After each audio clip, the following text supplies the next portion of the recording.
माता पार्वती शिव जी को पति के रूप में प्राप्त करने के लिए घोर तप कर रही थी। उनके तप को देखकर देवताओं ने शिव जी से देवी की मनोकामना पूर्ण करने की प्रार्थना की। शिव जी ने पार्वती जी की परीक्षा लेने सप्त ऋषियों को भेजा। सप्त ऋषियों ने शिव जी के सैकड़ों अवगुण गिनाए, पर पार्वती जी को महादेव के अलावा किसी और से विवाह मंजूर न था।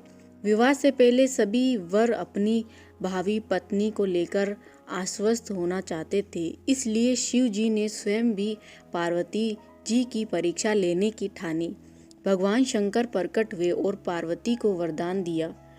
अंतर्ध्यान हुए। इतने में जहाँ वे तप कर रही थी वहीं पास में तालाब में मगरमच्छ ने एक लड़के को पकड़ लिया। लड़का जान बचाने के लिए चिल्लाने लगा। पार्वती जी से उस बच्चे की चीख सुनी न गई। द्रवित हृदय होकर वह तालाब पर पहुंची। देखती है कि मगरमच्छ लड़के को तालाब के अंदर खींचकर ले जा रहा है। लड़के ने देवी को देखकर कहा, मेरी न तो माँ है, न बाप है, न कोई मित्र है। माता, आप मेरी रक्षा करें। पार्वती जी ने कहा, हे ग्रह, इस लड़के को छोड़ दो। मगरमच्छ बोला, दिन के छठे पहर में जो मुझे मिलता है उसे अपना आहार समझकर स्वीकार करना मेरा नियम है। ब्रह्मदेव ने दिन के छठे प्रहर इस लड़के को भेजा है, मैं इसे क्यों छोड़ूं? पार्वती जी ने विनती की, तुम इसे छोड़ दो, बदले में तुझे जो चाहिए वे मुझसे कह दो। मगरमच्छ बोला, एक ही शर्त पर मैं इसे छोड़ सकता हूँ। आपने तप करके महादेव से जो वरदान लिया, यदि उस तप का फल मुझे दे दोगी तो मैं इसे छोड़ दूंगा। पार्वती जी तैयार हो गई।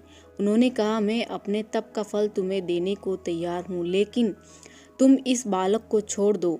मगरमच्छ ने समझाया, सोच लो देवी, जोश में आकर संकल्प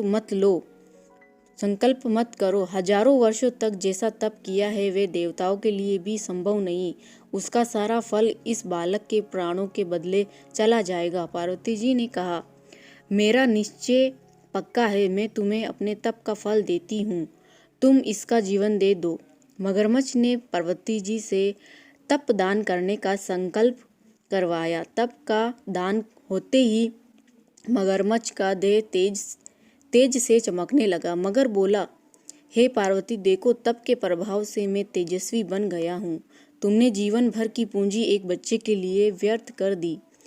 चाहो तो अपनी भूल सुधारने का एक मौका और दे सकता हूँ। पार्वती जी ने कहा, हे ग्रह, तप तो मैं पुनः कर सकती हूँ, किंतु यदि तुम इस लड़के को निगल जाते तो क्या इसका जीवन वापस मिल जाता? देखते ही देखते वे लड़का अदृश्य हो गया। मगरमच्छ लुप्त हो गया। पार्वती जी ने विचार किया, मैंने तप तो दान कर दिया है, अब पुनः तप आरंभ करती हूँ। पार्वती जी ने फिर से तप करने का संकल्प लिया। भगवान सदाशिव फिर से प्रकट होकर बोले, पार्वती, भला अब क्यों तप कर रही हो? पार्वती जी ने कहा, प्रभु, मैंने अपने तप का फल दान कर दिया है।